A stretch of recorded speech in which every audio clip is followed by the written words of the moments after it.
back here taking your calls. Johnny Robertson in the house. Good afternoon. Yes. Charles, good evening. Now Johnny's my guest. This is Reverend Crutchfield. It's Reverend Crutchfield? Yeah, Reverend Crutchfield. Okay. And, I was directly involved with Josh Nash. Josh Nash, he played in okay, he's not talking to me. Okay. June 1st. All right, now did you hear me? I'm going to do the Josh story coming up at 4. Well, this everybody was warned about his actions and him doing what he did last year. All right, now, I hate to do this to you, man, but you're going to have to wait until the next segment. Okay. You were disrespecting me. Good afternoon, you're on the air. Good afternoon. Yes. Now, Johnny Robertson sees how it feels. The way he was ridiculing the other preachers, going to their house, going by their churches, and doing them. God has no respect of person. Well, I think, John, fair enough, Johnny, let him come in his building. How long do they stay there? I don't know. They might have been there 20 minutes. I got to ask you, ma'am, if I come to your house and I won't leave, what are you going to do? First of all, if I don't know you, you're not coming in. Anything I can do for anybody. All right, let's say I was your best friend and I wouldn't leave. What would you do? I call the police. All right, that's what Johnny did. And too, ma'am, as far as me coming to people's house, I don't go to people's houses. We were knocking doors. Any section where you saw, any video you saw me at someone's house, we were going door to door, handing out brochures to invite people to our tent. The time we were at the Kellum's home, we were just in the neighborhood. Mm-hmm. And we just happened up, Charles, I didn't know where Mr. Kellum lived. We just happened up into that neighborhood, knocking doors, handing out brochures for our tent, and lo and behold, we land on Bishop Kellum's home. Yeah. And there's the Rolls Royce, so we decided to ask questions. I mean, so to me, you just sound like you want to beat up on Johnny. You do people. You treat people the way you want to be treated. Right. So if somebody came in your house and wouldn't leave, you would say, "I'm gonna treat you. I'm gonna call the cops on them," and so you won't give Johnny the same privilege. If he comes to my house and he comes in a respectful way, he can come in. That's not the way it happened, though. He's got a young man that goes around, and I've been at the church. When this young man videos what the pastor takes as a scripture, when he takes this text, this guy gets up and leaves. Now, I don't know about him going to Bishop Kellum's. I only know what was on the TV. Right. Bishop Kellum was my pastor. And thank God for a saved man. And there's no other way to live but to live faith. Right. Well, did you hear? The way you would have them to be treated. Did you hear Bishop Kellum's wife say that she would actually put something in me so hot that it would take a 55-gallon drum of water to cool me off, and then upon questioning, she said she had a 38 waiting on me? I didn't hear that. Well, that was said on this broadcast station, and we've replayed it. On the TV. I heard that. That wasn't real Christian-like, was it? Okay. Well, it wasn't.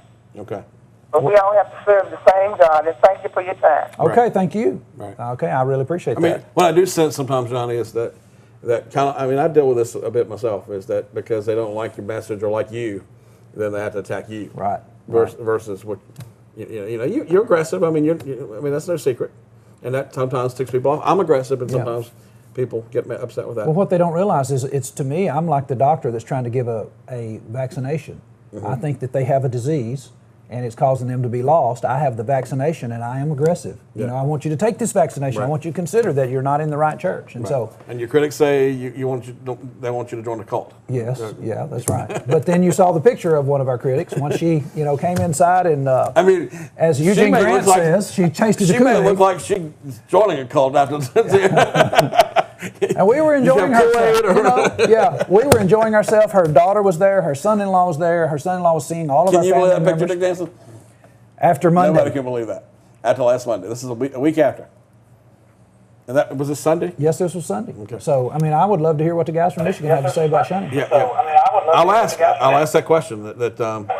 I'll make sure that gets done. Hello. Yes, Johnny. Uh-huh. How you doing? I'm good. Yeah, why are most of the people leaving your church? I didn't know they were. Yeah. Now, Eugene used to be your yes man. What happened with him? That's the problem. When you have a yes man, individually, you're going to have trouble. And so... But he was trouble? He was. We constantly had to correct him about what he was saying on the buzz. What it was what? What he was saying on the buzz. People he was welcoming into his sphere and saying that they were his brothers and sisters and things of that nature. So, but when you would be on, he would call in and y'all would agree on things, and he'd call your brother Johnny, and everything I thought was fine with you all. Well, he was a member, I will say that, but you do have to adhere to what the Bible says, and once Eugene stopped doing that, he's just like anybody else. But you said a lot of people, didn't you? You said my members. I don't have any members. I know a lot of members have quit your church. Well, how about more than just Eugene Grant? Yes, more than Eugene Grant. Well, you named him right off. How about naming another? No, I'm not going to name it. Oh, come on. You Come don't on. I hate people like that. You won't tell us. Yeah. No, I'm not going to do that. Well, I mean, why would you bring out Eugene Grant then? Do you not have much respect for him? Huh? Oh, I respect him. I respect you too, but he left. It was your yes man, and y'all was so close. I was just wondering what happened. I got to ask you the question.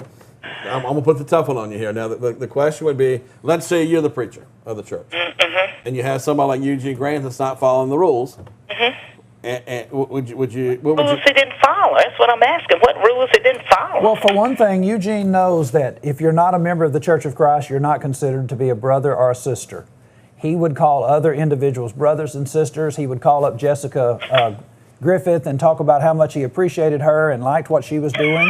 And he just can't do that because we're on the record opposing her, that she's not supposed to be a woman preacher and things of that nature. And so, well, I don't mean women preachers sitting up in the pulpit, but maybe he didn't mean brother and sister like you were saying. He meant it. And when I talk to him, he says that I talked to him in a very unkind way. I just asked him about what he was doing, and he just. Now, I know you're an avid viewer of Star News, and I want you to confess. I know you like when Johnny comes on and talks because it's kind of edgy, right? Like I said, he's interesting. Yeah.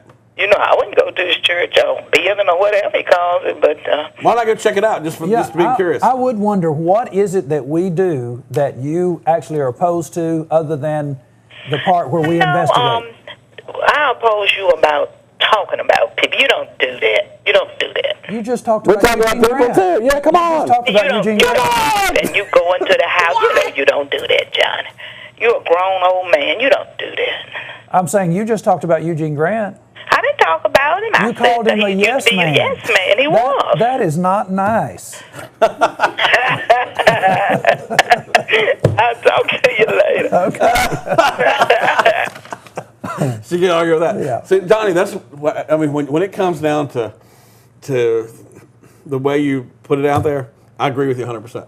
It's just, I mean, I don't agree with everything you're for. Yeah. But as far as your style and the way you do it, I mean, you pointed out to her. It's like you're just talking about somebody. And we all agree, and we're all happy about it. Yeah. She's laughing, we're laughing, yeah. And so I would invite her to come and investigate us. The lady that you saw on television a moment ago was 110% opposed to us and believed that we were a cult.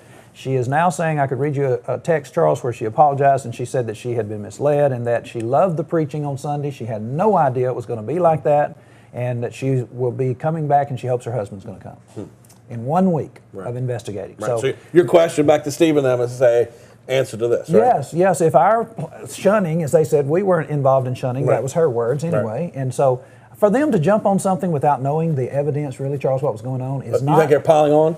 I do. I think that was so unwise. Both of them know better than that, getting one side of the story. Yeah. And how did it turn out? Well, there she was on Sunday, and on Sunday night they were pretty talking. Excited when they found out about it. Oh, yeah. And Sunday night they were still talking about it, and I don't know if they watched our broadcast or not, Charles, but if they had seen that, they would have known that they shouldn't be talking about her, because, I mean, she wouldn't even appreciate what they were saying. Yeah. She wasn't happy with them taking her side because she had already dispensed with that behavior.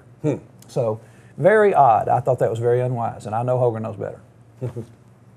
Is this going to get any better or worse, you think? For them? Yeah. When you actually have the wrong or error, it doesn't get any better. And so, they're not hurting us at all, and I don't see that they're really gaining. And so, I expect next week they're going to really respond to this. But what can they do? Buy more airtime? They got one more week. Unless they decide that What's your prediction? I know you're not a fortune teller. Well, my prediction is they'll probably buy some more airtime. You think so? Yeah, it'll be good for you. Okay. Hello, you on the air? Good afternoon to both of you. Yes. Thank you.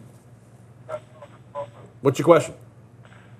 For the previous caller, she was talking about Mr. Eugene Grant, and so about being a yes man for Mr. Robertson there. But I have to beg a pardon.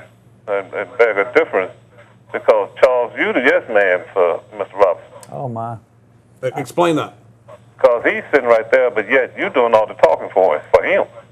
You're questioning people about what they would do if somebody came to their house. But he's sitting there. That's what I thought he was on the program to speak for himself. Well, I'm bringing out a point where people pick on Johnny. But they pick on. What do you mean pick on? He's sitting there for people to question him, I would imagine. But they'll sit there and say, you talk about people, and they're talking about people. It's like, I think a host needs to guide the audience and say, look at what they just said. And I hear Charles call people's hand all the time, including yours. So I don't really see what the difference is. I mean, it's like when it's the obvious out there, and I say sometimes people get ignorant. Even I get ignorant at times. But people watch this show sometimes are pretty stupid. All right, I knew you'd agree on that. Now, be nice. I won't disagree with you on anything you just said in the latter part of your statement. All right, well, be nice. I know it's hard for you. And I'm being nice because I just posed a question to you, and yet I haven't got an answer. What's your question? All I got was an argument, I didn't call the argument. I just asked. Hey, this is a talk show, man. If you want to, sometimes there's arguments on talk shows. I hate to tell you. You're going to be right, regardless of whatever. Well, here's my take on the call. Again, I posed the question: why are you speaking for Johnny? And Mr. Robertson is sitting right there. Okay. You feel like I'm speaking for you? No, I didn't. I felt like that when I would call their hand and Charles saw the obvious, then he said, "I see it." Now, would you have him be dishonest if he didn't see it? I mean, a lot of people see what we're doing. I mean, we have plenty of people that appreciate and agree with us. As I've told Charles before, that you've been one of his biggest benefactors. You and your church being a benefactor of his station, in terms of time, money spent for airtime and things like that. Of course, he's going to. I've even been a target. Johnny has targeted me from time to time. You? Golly, man, you need to watch all the programs. No, I can't look at everything on your station, Charles. There are mainstream. Well, there have been shows that Johnny Robertson has said I'm the bad guy. And what about the friction up here? I came back here 5 years ago, and the first time I saw Mr. Robertson, I was on your station, and I called and talked to him. I was talking to him, and he hung up on me, and I found that to be strange that it was a talk show. And did you pay anything for the show though? A talk show doesn't guarantee. A talk show doesn't guarantee that you just get to ask all your questions. I didn't pay anything for the show, but if you're gonna have a talk show, at least let people talk. All right, I'd like to see him have a talk show. Yeah, what other talk show lets you talk more than we do? I didn't call this time to argue with you guys. I just posed the question. I don't even know how we got off on this. What talk show allows you to talk more than this one? That's out there, anywhere. You and I talked, Charles. I said something back almost 5 years ago when I first came back from Montreal, and Johnny was on TV during the morning time. And the first time I saw him, I said, well, who is this guy? And he was asking people to call in. You're not answering my question. You're not answering my question. I was asking him questions, and he didn't like my questions, and he just hung up on me. Okay, but I'm talking about... All I'm saying, whether he's right or wrong, what station can you call and get more out than any other? Charles, this is the only station that I know you can even do this because Enough said, Johnny. I know we're running out of time. Yep. I would have hung up on him a long time ago. He didn't answer any questions, and he's getting the great blessing of calling in and getting to voice his opinion, and he's complaining about it. Right. That's just, He's just mad.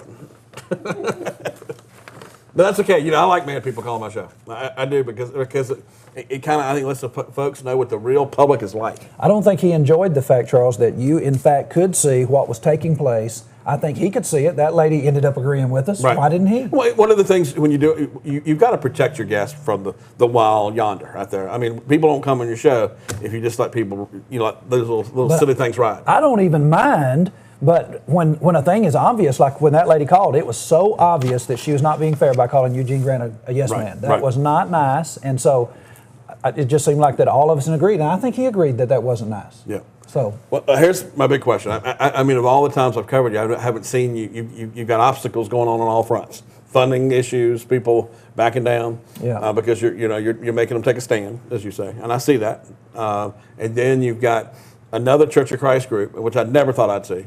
On right after you go off the air to attack you, and it does seem that I'll say this. They're interesting, but they mention you more than the Lord. Yeah. Okay, I'll quote you on that. More than the Lord. That's good. That's good. So how do you get through this? Well, I'll just be honest with you, Charles. It is a lot of prayer and making sure that I'm following what the Bible says. And I told Karen the other day, I would never do what I do unless I knew God was on my side, because there's no way, Charles, that I'd be able to face this. Right. You know, if I was facing this on my own, I would already fold. So your best friends are on TV against you? Yeah, yeah. Wow. And so, but I know. So give me some advice. How do you get through it? I say if you order your life according to the scriptures, then you know that tomorrow, whatever happens, God's going to be on your side. And Charles, I just keep making it through these things. I say that we're unsquashable. Individuals are always trying to squash us. They're not really trying to squash me. If you end up trying to squash God, the Bible says that you're going to be ground to powder. And I would say that, remind y'all that, Hoger, that y'all need to make sure that y'all on the right side, or you'll be ground to powder. They were talking about my family. Hoger's family is not ordered. You know, he's talking about Micah and Caleb. Yeah. As far as I know, his children are not faithful. Right. I doubt very seriously that his children, if they are faithful. Can you hang on another second? Our phones are blown off the wall. Okay. Let's take a break. We'll be right back.